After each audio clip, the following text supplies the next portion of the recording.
بزم عصر حاضر و احکام دین کی، قرآن حدیث پاک کی اس میں ہے روشنی، ہوگا حصول فہم طریق محمدی، علم و شعور و فقہ و فراست اور آگہی۔ بسم اللہ الرحمن الرحیم، الحمدللہ فی الارض والسماء والصلاة والسلام علی اکرم الکرماء وعلی آلہ وصحبہ والائمۃ والعلماء، اما بعد۔ معزز ناظرین و سامعین، آج ایک مرتبہ پھر پروگرام عصر حاضر اور احکام دین لے کر ہم آپ کی خدمت میں حاضر ہیں۔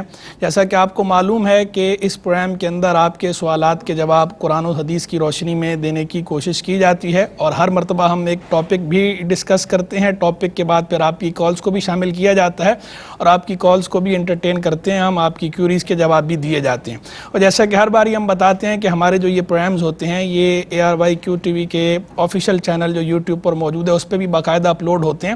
تو اگر کبھی آپ جو ہے اپنے کسی سوال کا جواب نہ سن پائیں یا پروگرام اس وقت نہ دیکھ سکیں، تو بعد میں اپنی سہولت سے آپ ARYQ TV کے یوٹیوب پر موجود آفیشیل چینل پر جا کر عصر حاضر اور احکام دین کی پلے لسٹ میں جا کے آپ دیکھ سکتے ہیں۔ اسی طرح جب آپ کی کالز لی جاتی ہیں تو تمام ہی کالز کے جوابات دیے جاتے ہیں۔ کبھی اگر کسی کالر کا جواب رہ جاتا ہے تو اسے نیکسٹ ایپیسوڈ کے اندر شامل کر لیا جاتا ہے، لیکن جواب بہرحال سب کے دیے جاتے ہیں۔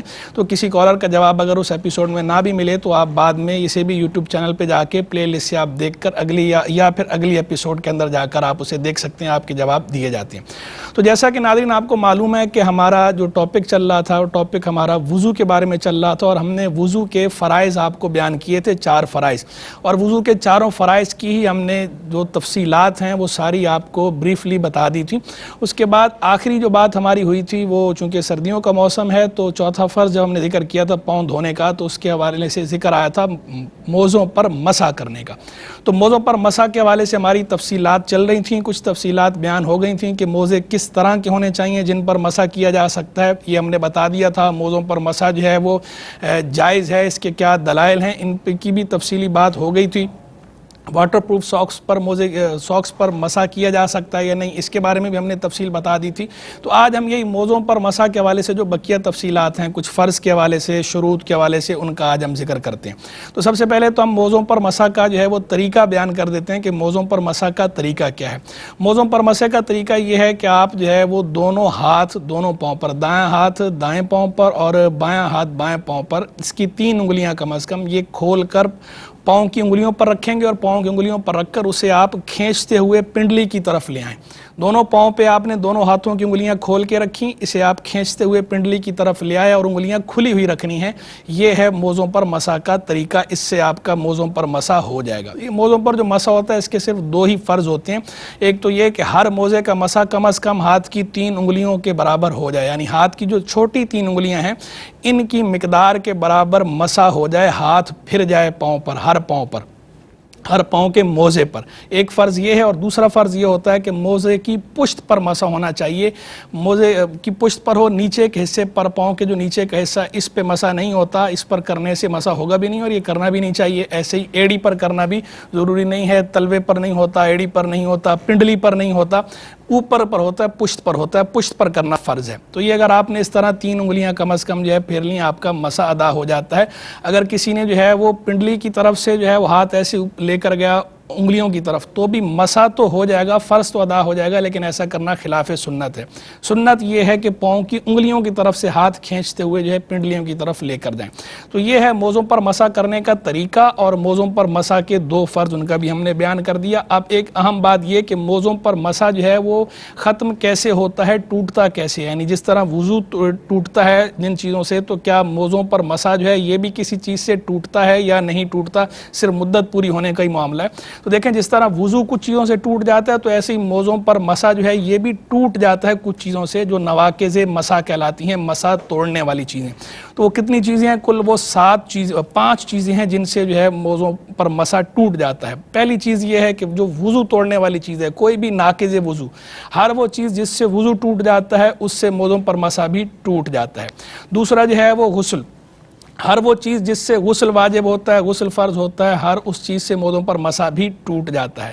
لیکن جو ہے وہ جب غسل لازم ہو جائے تو پھر موزے اتارنے ہی پڑتے ہیں. موزوں پر موزے پہنے ایسا نہیں ہو سکتا کہ باقی سارا بدن جو ہے وہ آپ اس پہ پانی بہا لیں اور جو پاؤں کی جگہ اس پہ موزے کے اوپر مسح کر لیں جیسا وضو کے اندر کر لیا کرتے تھے. اس میں ایسا نہیں ہے. مدت کے اندر بھی اگر جو ہے وہ غسل فرض ہو گیا تو موزوں پر مسح وہیں ٹوٹ جاتا ہے، مدت آگے سے پورا نہیں کیا جائے گا. تیسرا جو ہے وہ ٹوٹنے کا جو سبب ہے موضوع پر مسح مدت پوری ہو جانا. اور مدت ہم نے بتائی تھی کہ جو مقیم ہوتا ہے اس کے لیے مدت ہوتی ہے 1 دن 1 رات، اور جو مسافر ہوتے ہیں ان کے لیے مدت ہوتی ہے 3 دن 3 راتیں. یہ مدت جب پوری ہو جائے تو آٹومیٹیکلی موضوع پر مسح جو ہے وہ ٹوٹ جائے گا، ختم ہو جائے گا. یہاں جو موضوع پر مسح کی جو مدت کا ذکر ہے تو مدت کا تعین کریں گے کیسے؟ آیا جو ہے وہ گھڑی کے وقت کے حساب سے کریں گے، 24 گھنٹوں کے حساب سے کریں گے، یا طلوع و غروب کے حساب سے کریں گے؟ یہ سمجھنا بھی ضروری ہے. اگر جو ہے وہ موضوع پر مسح کیا تھا طلوع آفتاب کے وقت تو پھر مدت کا تعین ہوگا طلوع آفتاب سے. اگر غروب آفتاب کے وقت مسح کیا ہے مدت کا تعین ہوگا غروب آفتاب سے. لیکن طلوع و غروب کے سوا اور کسی وقت اگر موضوع پر مسح کیا ہے تو پھر گھڑی کے اعتبار کیا جائے گا، اور گھڑی کے اعتبار سے 24 گھنٹے شمار کیے جائیں گے. پھر 24 گھنٹے جو ہے پورے ہوں گے تو مدت پوری ہو جائے گی مقیم کے لیے. ایسی جو ہے مسافر کے لیے بقیہ جو ہے وہ 24 3 جو ہے وہ 48. تو یہ بات ہو گئی موضع کی مدت پوری ہونے کے حوالے سے. اگلا جو ہے وہ ناقص جو ہے وہ سبب جو ہے وہ جس سے جو ہے وہ مسح ٹوٹ جاتا ہے موضوع پر، وہ ہے موزہ اتار دینا. کہ موزہ جو ہے اگر کسی نے اتار دیا، پورا اتار دیا، دونوں پاؤں کا اتارا تو بھی موزہ پر مسح ٹوٹ جاتا ہے. صرف ایک پاؤں کا موزہ اتار دیا تو بھی موزے پر مسح ٹوٹ جاتا ہے، ختم ہو جاتا ہے. اور اگر جو ہے وہ پورے پاؤں سے نہیں اتارا تھا، کم از کم آدھے پاؤں سے اتار لیا، تو اس صورت میں بھی موزوں پر مسح جو ہے وہ ختم ہو جاتا ہے، ٹوٹ جاتا ہے. ناظرین ہمارے ساتھ ایک کالر ہیں. السلام علیکم. وعلیکم السلام رحمۃ اللہ. جی فرمائیے. مفتی، میرا ایک کوشچن یہ ہے کہ کسی شخص کے پاس کیش کے نصاب پر زکوٰۃ کا سال چل رہا تھا اور سال پورا ہونے سے 1 یا 2 دن پہلے اس نے کچھ رقم قرض لی، تو کیا اس قرض لی جانے والی رقم کو بھی اس نصاب میں شامل کر کے زکوٰۃ ادا کرنی ہوگی یا نہیں؟ ٹھیک ہے جی، عرض کرتے ہیں. دوسرا میرا دوسرا کوشچن یہ ہے کہ اگر سورہ فاتحہ کے 1 یا 2 الفاظ بھی پڑھے اور پھر یاد آیا کہ ثنا نہیں پڑھی اور پھر ثنا پڑھ کر فاتحہ پڑھنا شروع کی، تو آخر میں صدر صاحب کا کیا حکم ہوگا؟ ٹھیک ہے، عرض کرتے ہیں. اور میرا لاسٹ کوشچن یہ ہے کہ اگر 4 رکعت منت کے نوافل شروع کیے اور پہلی 2 رکعتوں کے بعد یا آخری 2 رکعتوں میں کسی وجہ سے وہ فاسد ہو گئے یا خود فاسد کر دیے، تو اب بعد میں کتنے نوافل کی قضا کرنی ہوگی، 2 کی یا 4 کی؟ 4 رکعت منت کے نوافل شروع کیے تھے اور جو ہے وہ فاسد کب ہوئے؟ پہلی 2 رکعتوں میں یا آخری 2 رکعتوں میں کسی وجہ سے خود فاسد کر دیے یا وہ فاسد ہو گئے، تو اب بعد میں کتنے نوافل کی قضا کرنی ہوگی، 2 کی یا 4 کی؟ ٹھیک ہے، عرض کرتے ہیں. ہاں جی، بہت شکریہ. جی ناظرین، تو ہم جو ہے وہ گزارش کر رہے تھے موضوع پر مسح کے حوالے سے کہ کن چیزوں سے موضوع پر مسح جو ہے وہ ٹوٹ جاتا ہے. تو ہم نے بتایا کہ 5 چیزیں وہ ہیں جن سے موضوع پر مسح ٹوٹ جاتا ہے. تو چوتھی چیز میں نے بیان کی تھی موزہ اتار دینے سے، کہ اگر جو ہے موزہ اتار دیا تو بھی موضوع پر مسح ٹوٹ جاتا ہے. دونوں پاؤں کا اتارا تو بھی ٹوٹ جاتا ہے، ایک پاؤں کا اتارا تو بھی ٹوٹ جاتا ہے. اور اگر ایک پاؤں، کم از کم ایک پاؤں کا آدھا جو حصہ ہے، آدھے پاؤں سے موزہ اگر اتر گیا تو بھی موضوع پر مسح ٹوٹ جاتا ہے. پورا موزہ اتارنا ضروری نہیں، آدھا بھی اتار دیا ہے تو موضوع پر مسح ختم ہو جاتا ہے، ٹوٹ جاتا ہے.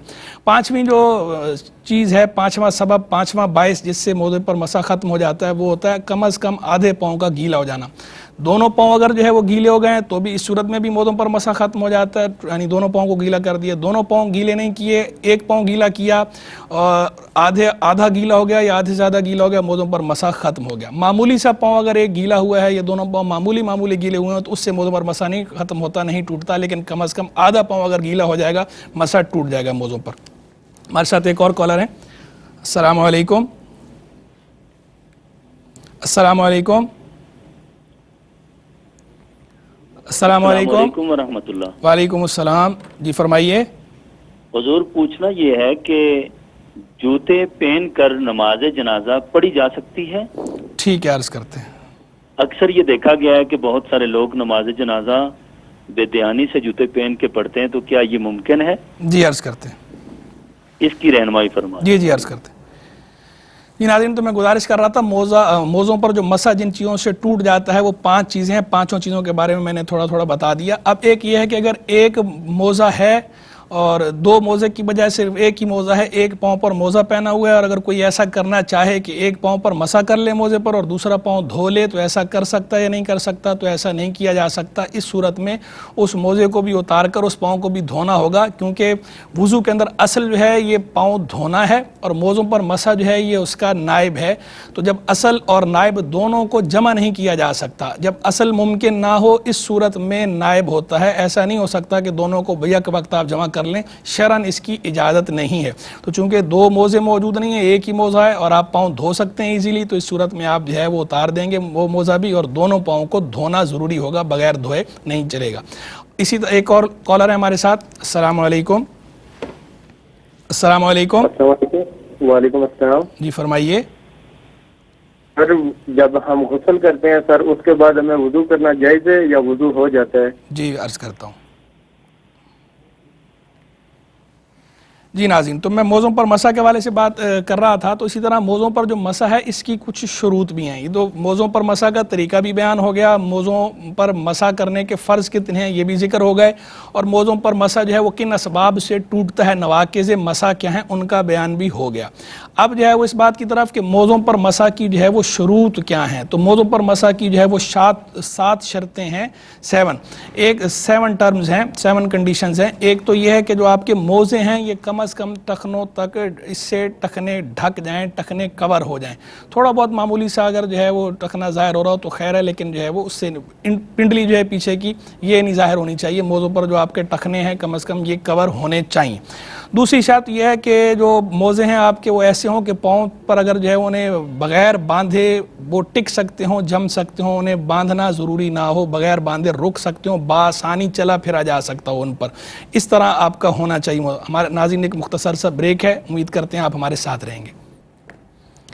ناظرین ویلکم بیک۔ تو موزوں پر مسح کی شروط کا ذکر ہو رہا تھا۔ بریک پر جانے سے پہلے تو ہم نے عرض کیا کہ موزوں پر مسح کرنے کی 7 شرطیں ہیں۔ پہلی شرط کا بیان بھی ہو چکا، دوسری شرط کا بیان بھی ہو چکا، تیسری شرط یہ ہے کہ جن موزوں پر مسح کیا جائے وہ چمڑے کے ہوں یا کسی موٹی چیز کے ہوں۔ عام جو سوتی یا اونی جرابیں ہماری ہوتی ہیں یہ کسی بھی امام کے نزدیک ان پر مسح کرنا جائز نہیں ہوتا، اور یہ موٹے سے مراد جو ہے وہ چمڑے کے ہوں یا موٹے ہوں، کس طرح کے ہوں، مجلد ہوں، منعل ہوں، سخین ہوں، ان کے بارے میں جو تفصیلات ہیں پچھلے پروگرام میں ہم نے ساری چونکہ بیان کر دی تھیں تو اسے ہم دوبارہ ریپیٹ نہیں کرتے۔ کوئی اگر مزید اس کے بارے میں تفصیل جاننا چاہتا ہو، یہ موزوں کی حیت کے حوالے سے، ان کے دبیز موٹا ہونے کے حوالے سے، کتنے موٹے ہوں، کیسے ہوں، تو ہمارا پچھلا پروگرام جو ہے وہ ملاحظہ کر سکتے ہیں۔ اگلی جو ہے وہ شرط ہے وہ ہے کہ پورا وضو کر کے یا کم از کم پاؤں دھو کر پہنے ہوں، یا تو پورا وضو کیا ہو یا پورا وضو نہیں کیا تو کم از کم پاؤں دھو لیے ہوں، پاؤں دھو کر پہنیں گے، یہ شرط ہے۔ پھر اس سے اگلی شرط یہ ہے کہ نہ تو حالت جنابت میں پہنے ہوں، نہ پہننے کے بعد غسل واجب ہوا ہو، یہ شرط ہے۔ چھٹی شرط یہ ہے کہ مسح مدت کے اندر ہو، یعنی جو مدت پیچھے بیان ہوئی، اور مدت کیا بیان ہوئی کہ مقیم کے لیے مدت جو ہے وہ 1 دن 1 رات ہے، اور مسافر کے لیے جو مدت ہے وہ 3 دن 3 راتیں ہیں۔ تو جیسا کہ میں نے بتایا کہ مدت کا تعین ہوتا ہے، اگر طلوع آفتاب یا غروب آفتاب کے وقت ہے تو پھر جو ہے طلوع آفتاب ہی کا حساب لگایا جائے گا یا غروب آفتاب کا حساب لگایا جائے گا، اور اگر طلوع و غروب کے سوا اور اوقات میں ہے تو پھر گھڑی کا حساب لگایا جائے گا، اور گھڑی کے حساب سے مقیم کے لیے 24 گھنٹے بنیں گے اور مسافر کے لیے 72 گھنٹے بنیں گے۔ 72 گھنٹے جو ہے مسافر کے لیے اس کی مدت ہے، اس مدت کے اندر مسح کر سکتے ہیں۔ اور آخری جو شرط ہے وہ یہ ہے کہ کوئی موزہ پاؤں کی چھوٹی 3 انگلیوں کے برابر پھٹا ہوا نہ ہو۔ اگر کوئی موزہ پاؤں کی چھوٹی 3 انگلیوں کے برابر پھٹا ہوا ہے تو صورت میں اس موزے پر مسح نہیں کیا جا سکتا۔ اور اگر ایسا ہے کہ وہ موزہ پھٹا ہوا تو الگ الگ جگہوں سے ہے لیکن ان جگہوں کا مجموعہ ملایا جائے تو پاؤں کی چھوٹی 3 انگلیوں کے برابر ہوتا ہے، تو اس صورت میں بھی اس پر مسح نہیں کر سکتے۔ لیکن یہ ایک ہی موزے کے اندر الگ الگ جگہ کا حساب لگایا جائے گا، ورنہ 2 موزے الگ الگ اگر تھوڑے تھوڑے پھٹے ہوئے ہیں اور چھوٹی 3 انگلیوں سے کم ہیں تو انہیں آپس میں جمع نہیں کیا جائے گا۔ ایک موزہ جو ہے اس کے اندر الگ مختلف جگہوں سے پھٹے ہوئے ہوں، پھٹن ہو، تو اسے جو ہے اس کے مجموعے کو کاؤنٹ کیا جائے گا۔ اور یہ جو پاؤں کی چھوٹی 3 انگلیوں کے برابر پھٹا ہونے کی بات ہے، یہ ہے ٹخنوں سے نیچے کا جو حصہ ہے اوپر کا، یہاں سے پھٹا ہوا ہو اگر جو ہے ٹخنوں سے اوپر جو موزے کا حصہ ہے اگر کوئی اور ٹخنے سے اوپر پھٹا ہوا تو بھلے وہ پاؤں کی چھوٹی 3 انگلیوں سے زیادہ ہی کیوں نہ پھٹا ہوا، اس کا اعتبار نہیں ہوتا، اس میں کوئی حرج نہیں ہے، کسی قسم کا کوئی ایشو نہیں ہے۔ ہاں جو ٹخنوں سے نیچے کا حصہ ہے اس کے اندر جو ہے وہ کم از کم پاؤں کی چھوٹی 3 انگلیوں کے برابر پھٹا ہوا نہ ہو کوئی ایک موزہ بھی۔ تو یہ تھا موزوں پر مسح کرنے کی شرط، جو ہے ہم نے آپ کو ذکر کیا کہ موزوں پر مسح کی 7 شرطیں ہیں، 7 شرطوں کا بیان ہو گیا، موزوں پر مسح کے فرض کے بیان بھی ہو گیا، موزوں پر مسح جو ہے کن چیزوں سے ٹوٹ جاتا ہے، نواقض ان کا بھی بیان ہو گیا۔ ہمارے ساتھ ایک کالر ہیں، السلام علیکم۔ وعلیکم السلام جی فرمائیے۔ مفتی صاحب میرا سوال یہ ہے، میں سعودی عرب میں گاڑی چلاتا ہوں جی تو ادھر جب بھی مسجد میں جائیں نماز کے لیے تو آگے جماعت ہو رہی ہوتی ہے، ٹھیک ہے، تو ادھر جہاں بندے جو ہیں نماز اکٹھی بھی پڑھ دیتے ہیں، تو ہم اگر عشاء کے وقت میں جائیں تو اگر وہ مغرب کی نماز پڑھا رہے تو ہم اس کے پیچھے پڑھ سکتے ہیں یا نہیں؟ تو پھر اگر صبح کی نماز ہو رہی ہے تو ہر وقت جماعت ہو رہی ہوتی ہے تو ان کے سنتے چھوٹ جائیں تو اس کے بارے میں کیا حکم جی میں عرض کرتا ہوں۔ جی ناظرین، تو موضوع پر مسح جو ہے اس کی تفصیلات بیان ہو رہی تھیں۔ اب ہم جو ہے وہ کالرز کے جوابات کی طرف آتے ہیں۔ کچھ پچھلے کالرز بھی ہمیں جو ہے وہ لیفٹ اوورز ہیں، ان کو بھی شامل کرتے ہیں، اور آج کی جو کالز ہیں یہ بھی آپ کو باری باری ہم جو ہے وہ آہستہ تھوڑا کر کے سب کے جواب بھی جتنے ایزیلی ہو سکے وہ سارے جواب آپ کو عرض کرتے ہیں۔ تو پہلے جو ہے وہ ایک بھائی نے یہ سوال پوچھا تھا پچھلی مرتبہ کہ میری بیٹی کا نام مرہا ارسلان ہے، تو مجھے بہت سارے لوگ یہ کہتے ہیں کہ یہ نام ٹھیک نہیں ہے، آپ یہ نام تبدیل کر دیں، تو آیا یہ نام ٹھیک نہیں ہے یا ٹھیک ہے، میں تبدیل کروں یا نہ کروں، اس بارے میں کیا حکم ہے؟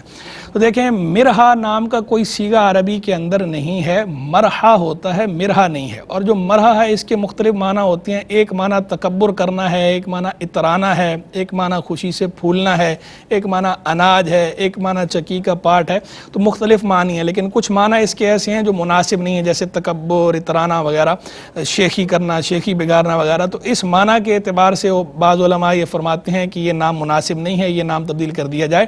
لیکن اگر بالفرض کوئی اس نام کو تبدیل نہیں کرتا تو یہ نام چونکہ اس کے اندر معنی جو ہے وہ دوسرے معنی بھی موجود ہیں، صرف تکبر اور اترانا ہی کا معنی نہیں ہے، دوسرے معنی بھی اس کے ہو سکتے ہیں، تو اس لیے اسے ہم گناہ تو نہیں کہیں گے، یہ تو نہیں کہیں گے کہ یہ نام رکھنا حرام ہے یا یہ نام رکھنا مکروہ تحریمی ہے، لیکن چونکہ بہرحال اس کے اندر اس طرح کے معنی ہیں تو اس لیے نامناسب ضرور ہے، تبدیل کر دیں تو اچھا ہے۔ اور بچوں کے ناموں کے اندر بہتر یہ ہوتا ہے کہ وہ نام رکھے جائیں کہ جو نام خواتین اسلام، بچیاں ہیں تو خواتین اسلام کے نام پر رکھیں، صحابیات، تابعیات، امہات المومنین، اور جو ولیہ خواتین گزری ہیں ان کے ناموں پہ رکھیں، تاکہ ہماری جو اپنی اسلامی تاریخ ہے اس کا بھی احیاء ہو اور بچوں پر بھی ان کے مثبت اثرات ظاہر ہوں۔ ہمارے ساتھ ایک کالر ہیں، السلام علیکم۔ السلام علیکم۔ السلام علیکم۔ وعلیکم السلام۔ جی فرمائیے۔ وعلیکم السلام۔ جی فرمائیے۔ جی میں نے یہ پوچھنا تھا کہ مواری کے دوران ہم قرآن پاک جو ہے نا پڑھ سکتے ہیں زبانی؟ جی میں عرض کرتا ہوں۔ جی ناظرین، تو میں عرض کر رہا تھا کہ مرہا نام جو ہے اس کی گنجائش نکل سکتی ہے، لیکن نام مناسب ہے، چونکہ اس کے اندر ایسے معنی پائے جاتے ہیں کہ جو درست نہیں ہے، تکبر، اترانا وغیرہ، شیخی بگاڑنا وغیرہ، تو اس لیے نامناسب ہے۔ اس نام کو تبدیل کر دیا جائے تو اچھا ہے، لیکن کوئی نہیں کرتا تو گناہ گار نہیں کہیں گے۔ پھر جو ہے وہ ایک بہن نے یہ سوال پوچھا تھا کہ عصر کی نماز سورج غروب ہونے سے 20 منٹ پہلے پڑھنی ہے یا مغرب کی اذان سے 20 منٹ پہلے پڑھنی ہے؟ تو دیکھیں بہن، اس میں اصل اعتبار غروب آفتاب کا ہے، اذان کا نہیں ہے، لیکن چونکہ عام طور پر اذان غروب آفتاب کے وقت ہی دے دی جاتی ہے تو اذان کا اعتبار بھی اگر آپ کر لیں گی تو کوئی حرج نہیں ہے، بات ایک ہی ہے، اذان مغرب ہو یا غروب آفتاب ہو ایک ہی بات ہے، لیکن اصل اعتبار بہرحال غروب آفتاب کا ہے۔ یعنی غروب آفتاب سے 20 منٹ پہلے کا جو وقت ہے یہ وقت مکروہ وقت کہلاتا ہے، تو عصر کی نماز میں جان بوجھ کر اتنی تاخیر کرنا ٹھیک نہیں ہوتا کہ جو مغرب سے 20 منٹ پہلے کا وقت ہو جائے، جسے اسفرار شمس کہا جاتا ہے، سورج کی جو رنگت ہے وہ تھوڑی تبدیل ہو جاتی ہے اور نظریں اس پر جمنا شروع ہو جاتی ہیں، اس سے منع کیا گیا حدیث و آثار کے اندر ایسے وقت میں سجدہ کرنے سے، نماز پڑھنے سے۔ لیکن یہ وقت مکروہ ہے، لیکن نماز قضا نہیں ہوتی۔ اگر کسی نے نماز نہیں پڑھی ابھی تک عصر کی تو بہرحال اس پر پڑھنا ضروری ہے، اس وقت میں بھی پڑھے گا، نماز اس وقت میں وہ پڑھ لے، لیکن جان بوجھ کر اتنی تاخیر نہ کرے۔ کبھی جو ہے وہ کسی مجبوری کی وجہ سے اتنی تاخیر ہو جائے تو خیر ہے، اور اگر جان بوجھ کر بھی اتنی تاخیر کر دیا تو اب یہ نہیں کہ اب نماز پڑھ نہیں سکتا، بعد میں پڑھوں گا، نہیں، قضا ہوگی، نہیں، قضا نہیں ہوئی، ابھی وقت باقی ہے، نماز بہرحال پڑھنا لازم ہے، اس وقت کے اندر آپ نماز ادا کریں۔ پھر جو ہے ہمارے ساتھ ایک اور کالر ہیں، السلام علیکم. وعلیکم السلام ورحمۃ اللہ وبرکاتہ. مفتی صاحب میرا کوشچن یہ ہے, جی فرمائیے. جی فرمائیے. ہماری امی گئی تھی عمرہ پہ پاکستان سے مکہ, انہوں نے عمرہ ادا کیا, مکہ سے پھر مدینہ شریف حاضری کے لیے گئے. ٹھیک ہے. ادھر جا کے ان کی صحت خراب ہو گئی تھی کافی. ٹھیک ہے. واپسی میقات پہ آ کے نہ تو انہوں نے احرام کی نیت کی اور نہ ہی عمرہ کی نیت کی. ٹھیک ہے. مکہ شریف میں کچھ دن, انہوں نے 2-3 دن جو بقایا اسٹے تھا وہ بھی بیمار ہی رہی ہیں, ہمیں بھی نہیں جا سکیں. تو ان کے لیے کیا حکم ہوگا؟ وہ دام ان کو دینا ہوگا ادھر ہی یا ادھر آ کے دے, یا عمرہ جو ان کا رہ گیا مدینہ سے واپسی پہ وہ اس کا کیا حکم ہوگا؟ تو وہ مہربانی کریں. ٹھیک ہے, میں جو ہے وہ عرض کرتا ہوں. جی عرض کرتا ہوں.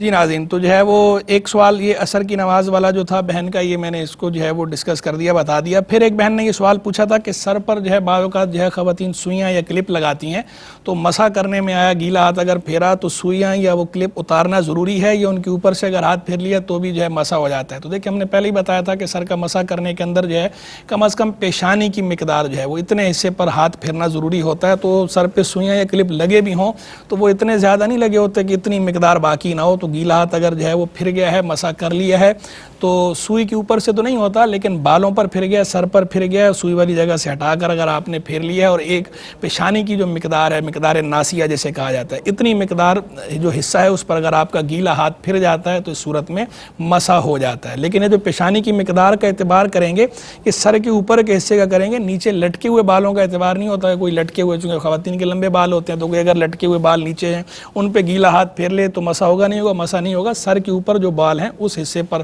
کم از کم پیشانی کی مقدار کے برابر حصے پر پھیرنا, ہاتھ گیلا ہاتھ پھیرنا ضروری ہوتا ہے, اس سے مسح ہوتا ہے. ایک اور کالر ہے ہمارے ساتھ. السلام علیکم.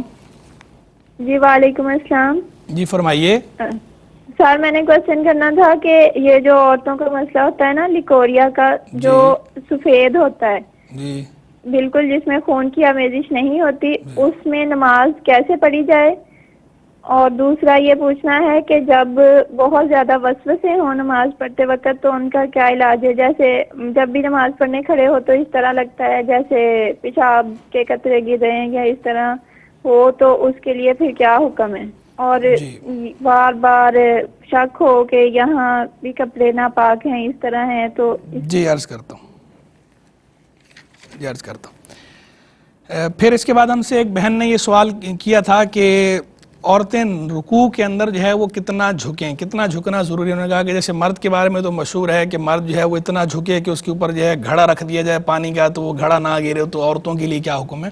تو کہا مرد کے لیے بھی کوئی گھڑا رکھنے کا حکم تو نہیں ہے. مرد کے لیے حکم یہ ہوتا ہے کہ اس کا جو سر ہے اور جو پیٹھ ہے اور جو سرین ہے یہ سب ایک سیدھ میں ہو جائے, اتنا جو ہے وہ مرد کے لیے ایسے کرنا بہتر ہوتا ہے. لیکن مرد بھی اگر اس سے تھوڑا کم بھی جھکتا ہے لیکن حد رکوع تک جھک جاتا ہے, رکوع کا فرض ادا ہو جاتا ہے. یعنی اتنا جھکنا کہ ہاتھ بڑھائے تو گھٹنوں تک پہنچ جائیں, اس سے رکوع کا فرض ادا ہو جاتا ہے, مرد ہو یا عورت ہو. تو لیکن مرد کے لیے بہتر یہ ہے, سنت یہ ہے کہ اس کے بعد پورا جو ہے وہ کمر کو سیدھا کرے, سیدھا جھکائے, سر پیٹھ اور سرین ایک سیدھ میں ہو. لیکن عورت کے لیے حکم نہیں ہے. عورت کے لیے کہ بس وہ معمولی سا جھکے, انحنائے یسیر اسے کہا جاتا ہے ہماری اصطلاح کے اندر, یعنی معمولی سا جھکنا.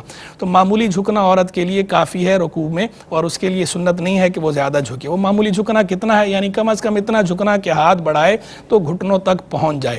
اسی طرح گھٹنوں پر ہاتھ جب رکھے جاتے ہیں تو بھی مرد کے لیے ہے کہ انگلیاں کھول کے رکھے, خوب اچھی طرح پکڑے. لیکن عورت کے لیے انگلیاں نہ کھولے اور بس خالی گھٹنوں پہ رکھ دے, خوب جو ہے وہ اچھی طرح پکڑنا ضروری نہیں ہوتا.